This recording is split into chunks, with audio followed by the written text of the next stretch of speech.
What's going on, my friends? I hope that you're well. Just checking in with you here, giving you an update. Everything's still with the county. We're still waiting. Still waiting on all of our things. I'm sure they will call with questions. I don't know. If I were a betting kind of guy, I would say that I'm not looking for this to be as smooth as like, oh, you're good to go. But then again, you never know. I may get a call and say, hey, you're good to go. Here's your permit fees. Come by, get your packet, everything you need to do. We'll break down your schedule of all your inspections. I'm sure that'll happen eventually, but I'm sure he's going to have questions. Refreshing his memory about, I think he remembers me. I know he does because he told the lady at the town that, yeah, I remember him. We talked, I've seen the plans. But he goes through so many plans a month that it'll take him a moment, and I'm sure I'll refresh his memory and it'll be all good.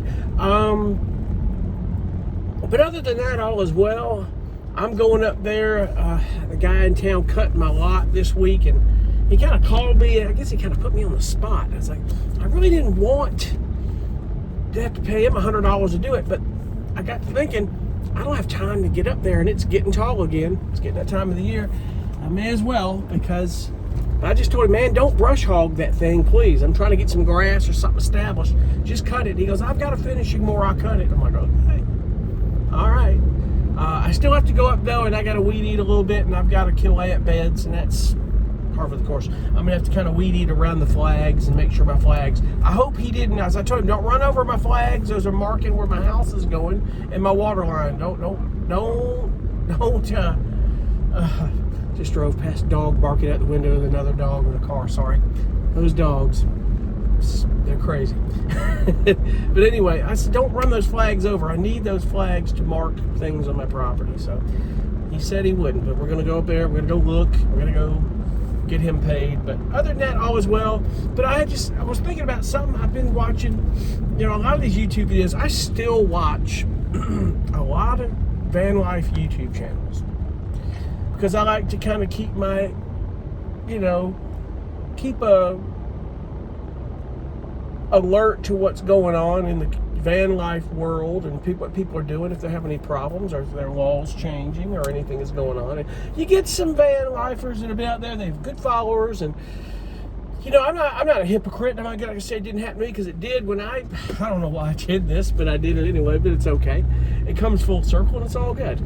Sold my condo. I didn't have to sell. Now, I don't know if a lot of you know that when I went to RV life and then van life, I didn't have to sell my house. I did it because I wanted to. It was a big difference. And I know some people, they try to cut expenses and do it because they have to, and then they turn out they love it and they don't want to go back, or they do it temporarily and then they go back to living in the sticks and bricks and doing both or something.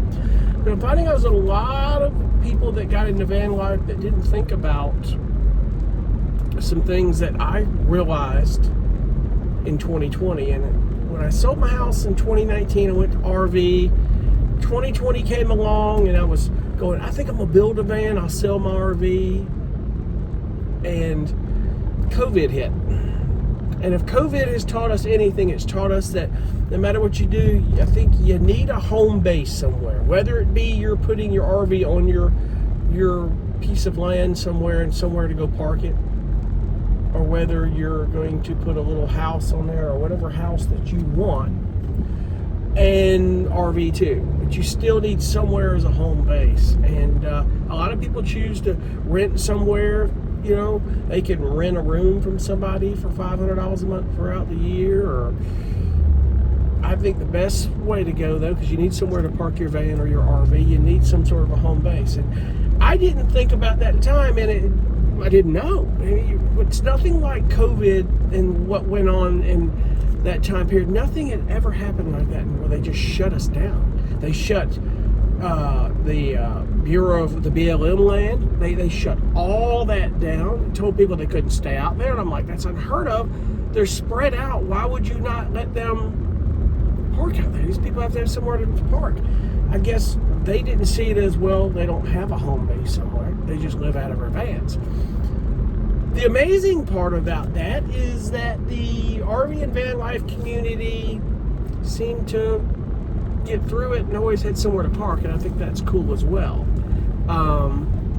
pretty cool, in fact. I mean, but if it were to happen again, I don't know how that would go because things are changing so much. Some places are opening up more to vans and RVs parking in places, and as long as they're doing it with respect, not like what's going on in Portland, Oregon right now, or some of these places. It's ridiculous what's going on. I talked about Portland, Oregon back in 2019, how bad it got, and that's nothing compared to today, and it's sad. I hope that mess can get cleaned up, and there's a better solution for that one day. I do, but people got through it, and I think that's how amazing things are. The country that we live in, it's a free country, that we can get through in times that we need to get through that are tough, if we want them to. I know it seems impossible, but we seem to. But I see a lot of van lifers that are like, I just don't know, I'm ready to hang in the towel and give it up because I don't want to spend a summer in my van with no AC, which I understand, but you have to understand, if you get into van life, I talked about this, you got to think about your comforts and what you want, what you don't want out of it, because you can't take your whole house in that van. And the funniest thing is that my dad, when I was going to RV, the first question my dad asked, which was so funny, he goes, what are you going to do with all that stuff in your house? Now all your furniture's not going to fit in that RV. I said, Dad, what makes you think I was going to take my furniture and put it in that RV? No, I'm selling all that stuff. He's just kind of like, are you sure you want to do this? Of course I want to do this. More than I've ever thought I wanted to do this, I want to do it. I think it's cool. And it was the beginnings of realizing about being a minimalist. And I personally don't think I'm the minimalist that some people are, but I am compared to what I was, And freeing yourself of a lot of stuff that you don't use or doesn't matter, and living simpler, almost like working smarter, not harder. It's liberating. It's amazing. It's a great feeling. It really is. But a lot of these RVers or van lifers didn't think about the comforts that they love so much that they just weren't willing to live without. Now, I'm not saying that air conditioning is something you need to live without, because I always tell people, listen, if you're going to build a van, you need to get some AC, get a rooftop, or get a cruising comfort AC. I know it's pricey, $5,000-$6,000, but you got to budget it and save for it up in the front and to make it happen, because you can always warm up. If you have enough power in your RV, you can run a space heater, and you can do the propane thing if you want to.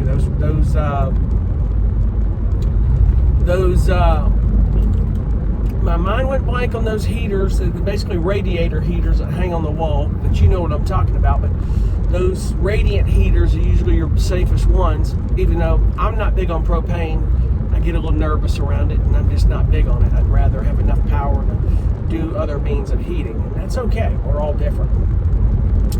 But you got to think about the comforts of what you're willing to live, and you're willing to live without, and that doesn't really make much difference to you. And think about what you want to do. And I don't think, maybe they thought that through. I think they just got kind of caught up in the whole van life thing. And the point here is, no matter what you're living in life, whether it be the tiny home I'm building, a bigger house, a tent, a car, a van, an RV, just because you're moving into that van doesn't mean it's going to be like some people like to make, it's van life is euphoric and it's magical, and they don't want to talk about the frustrations you have with that. It's like living in a house. You have frustrations living in your home. That's not going to change the frustrations of your personal life beyond that house. If there's anything going on in your life, that van is not going to change that. It may help. It helps financially, but it's not going to change your state of mind if you have, God forbid, you have depression issues or something. That's up to you. And the thing is that you're still going to go through a frustration of routines and things in that van that you will in a house, because your routine's going to change. One, you don't have a toilet just flushes and the water sends it away, gone bye-bye. You have to empty tanks. You have to find the way you're acclimating to your bathroom stuff. Your sink, your water, you have to fill up water all the time. Water's always there at the house, yet you're paying for that. You're trading off the cost of, it's cheaper, yes, but you're going to have to each week go get more water and do that. It's a routine change. So if you look at it as you're trading one for the other, it's not really a problem. You have to look at things in a more positive manner. You have to find out what it is about van life that fulfills you better, that you would rather live that way than a sticks and bricks home. What's the reason why you would rather live there than in a condo, apartment, or sticks and bricks home? And know that that's the one thing that will fulfill you. In other words, I'll give you the best example. You don't have to live in the same place all the time. You can live out in the middle of nowhere, or live parked at a Cracker Barrel one night, or another night over here at Walmart, or whatever it may be. As long as you're being respecting and doing it the right way and in safe places, using your judgment, not parking in dangerous places. It's not that bad. It's really cool. I mean, if I had to live in a van, I could do it. And I wouldn't care about it. I could make it happen because I've done it before. You just have to learn to adjust to the differences of those comforts. And my best advice here is, you may be against something. My best example is in air conditioning, but based on my experience in RV and van life, you need that AC system. Doesn't matter where you live, get an air conditioning system. There's a lot of options out there. I was just looking at one last night in terms of comforts, is the EcoFlow Delta that does those power systems, the battery pack, just like the Blue Eddies and the Jackeries. They have an air conditioning unit. It's 4,000 BTU. It's so cool. And I'm thinking, if I do the Blue Eddy system, if I build another van, I'm going to do all-in-one. Because all-in-one power systems are the future of RV and van life. They're the absolute future, because you can take that out and take it in your home, or take it in the van, take it anywhere you want to go. Several ways and options to charge it, which I think is so cool. Is that will plug in just fine with that Blue Eddy, and it'll run. And I can run it if I need to. And my cruising comfort was amazing. I had 200 amp hours of lithium battery, and I used it at night. I'd get the vehicle cooled down. Once the vehicle cooled down, I turned the AC on. When the AC kicked off, the room was at optimal temperature. I just shut the van off and close the thermal curtain and let that AC maintain it all night, and it would kick on and off and only use 30% of the battery overnight. And it was running off the battery. It was off good lithium batteries. I would recommend you try to get as much battery bank as you can so it will run more efficiently. And you should be fine on that deal. But that's a comfort I would highly recommend out of all this that you try to do. Because you can say, I just have my fantastic fans and I have that and I don't need AC. Now granted, some people do it, but what they're doing is they're running away from the heat. They're having to go up to the extreme parts of the northern part of the country, or over here. Well, what if the time comes you can't go over there to that part of that country? Something happens. We have another COVID, or something happens where you're not able to get there. You're stuck in that desert heat. You got to have something. And it's going to push you to have to do something temporarily where it is air conditioning or safe. It's just not safe to be in situations, comfort or not comfort, to where if you're of certain age or certain health, where you need to be in certain temperatures where it's safe for you. I prefer it, but we're all different. If you don't think you can do without AC and it doesn't matter for you, it's all good. That's your preference. It works for you. We're all different. I'm not telling you to or not to. I'm just suggesting that if you're going to build a van, that's the one comfort I would say you really need to work to put in your vehicle. Please do that, because there's a lot of good options. That you've got smaller personal air conditioning options. Some people are using these Hessair swamp coolers, but I will tell you, those swamp coolers only work in places where there's zero humidity. Down here in the south, they don't work. It's just a fan, is all it is. You better have a lot of ice on that deal, because it just doesn't work. So, but be that it may, just think about these things, because I see so many van life channels going, well, I'm just done with it because I don't know where to go. I just think that I need to go somewhere and just stay in one place for a while, and I don't know what to do. I don't know about the comforts of this, or maybe this is something I shouldn't have done. And my advice to anybody getting into van life or RV life, nomadic, is just think methodically. Think through this stuff. The one thing that I missed out of all that when I built my van, out of all the research I did, was a small detail with the insurance thing. I'll be honest, and I've said it before, and go watch my video about the insurance. If I would have known the insurance was going to be the way it was, I wouldn't have built that van. I would have stayed in my RV. I would have done it. Now, what I know going forward, if I do another van of my own, I'm not going to do it to where there's so much money built into it to where I could sell that van and roll it into something else or do something else. It's not going to be one of those things where I have the option where I've got money tied into it or I don't on that deal, if that makes sense. In other words, with the equipment and stuff I'll have in it is removable, and I could just sell the van for a little bit less, that it's set up ready to go for somebody else, or I could sell it all for whatever I want as a fully built RV. I want to maybe look at that option of where I don't feel like I have so much money into it and I don't feel so guilty. The only difference is the insurance is a lot more expensive than an RV. I was paying $200 a month insurance on that van. Why? Because it's commercially rated. Doesn't matter how you're using it. Those vans are rated by insurance companies nationwide as commercial use. They don't know what you're doing with it. Now, I signed a form saying I wasn't going to do anything business with it, but my insurance was still $200 a month. And some of those guys that run those vans, if they're expediting on the road, they get that $1 million liability because they're dealing with brokers. They're paying $700 a month insurance on those vans. It's hefty, man, it is. But they're making the money to pay for it. You know, that's a big difference. Those vans have multiple uses, you know. There are insurance companies that will insure it for you on a personal and a recreational basis.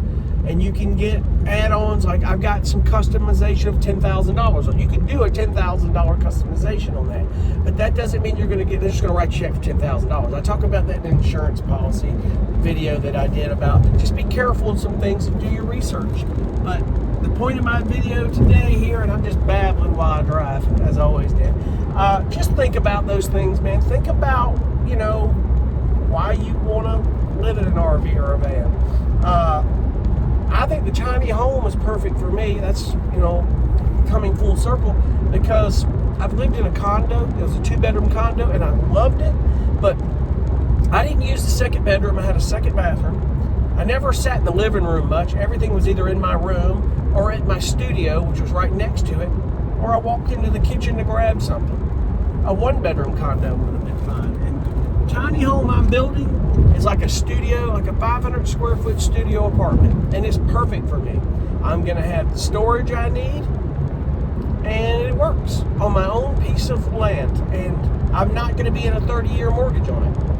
And if you plan this right and you do your research like I'm, you know, talking about here, and think your way through this stuff methodically, don't just jump into things, you'll find that they work out better for you than you think. And you'll realize that, yeah, maybe it seems frustrating, but it's just something new that I've never experienced before, and I need to get used to it. Come to find out it's really not that big of a deal. Listen, trust me when I tell you, going to fill up your water in your RV and dumping your RV tanks once a week is nothing. I'm okay with it. If you find one place that'll let you dump your RV for free locally where you're at, you're gold. Found one here in the Charleston, South Carolina area. And I go there on Sundays, I dump my tank. It's beautiful. I had millions of places to get water. I talk about in one video back there how easy it is to get water. That's the least of your worries. You get good, clean drinking water, all you need. But you just need to make sure and think about that's what you want to do. You know, with me, I had a condo that honestly was almost paid off. I didn't have to sell it. And I kind of think, yeah, maybe I should have kept the condo. But, you know, that's a part of the adventure. I don't live with regrets on that. People ask me all the time, don't you regret doing that? I said, no. It comes full circle. I'm fixing to build me a house. Hopefully we get this done on a piece of property of my own outside of town in a quiet area. I'm fine with it. Actually, ideally what I want. The only difference is I have to do some yard work. Hey, it's a trade-off. I paid for it with my condo, $100 a month for all these amenities that were paid for, and I'm not paying for it having to do it on my own piece of land. So, you know, it's on my terms. I don't have people worried about where I'm parking. They're not going to hear my music if it gets loud. They're not all on top of me, and I like that. And, you know, and in time, if it doesn't work for me, you go do something else. So that's the way life is, and that's how the adventure is.